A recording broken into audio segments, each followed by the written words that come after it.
হরে কৃষ্ণ।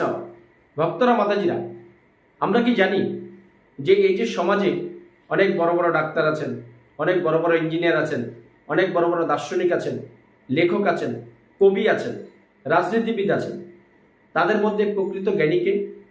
সেই সম্পর্কে আজ থেকে ৫,৫০০ বছর পূর্বে যখন এই কুরুক্ষেত্রের রণাঙ্গনে ভগবান শ্রীকৃষ্ণ তার প্রিয় সখা অর্জুনকে শ্রীমদ্ ভগবদ্ গীতার জ্ঞান দিয়েছেন, তখন তিনি চতুর্থ অধ্যায়ে এই অর্জুনকে বলেছিলেন যে, হে অর্জুন, এই পৃথিবীতে প্রকৃত জ্ঞানীকে সেটা তুমি এখন শ্রবণ করো।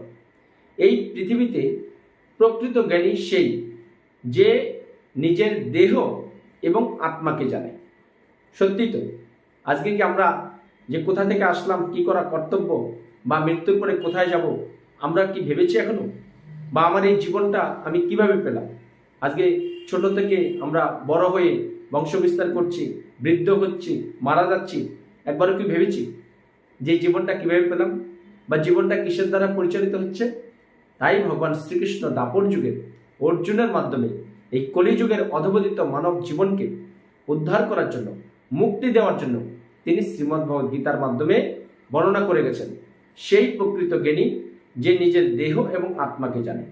আজকে যদি আমি দেহ এবং আত্মাকে সঠিকভাবে জানতে পারি, তাহলে আমি আমার নিজেকে কি করে পরিচালিত করব, সেই সহজ রাস্তাটা আমি খুঁজে পাবো ভক্তরা, মাতাজিরা।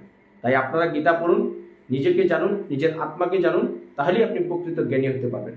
কখনো পাঠ্যপুস্তক বা বিভিন্ন লেকচারের কাছ থেকে জ্ঞান অর্জন করে আপনি প্রকৃত জ্ঞানী হতে পারবেন না, যতক্ষণ না আপনার আত্মা এবং নিজেকে আপনি জানতে না পারবেন। তাই সবাই ভালো থাকুন, সুস্থ থাকুন, আমাদের চ্যানেলটা সাবস্ক্রাইব করে রাখুন। হরে কৃষ্ণ।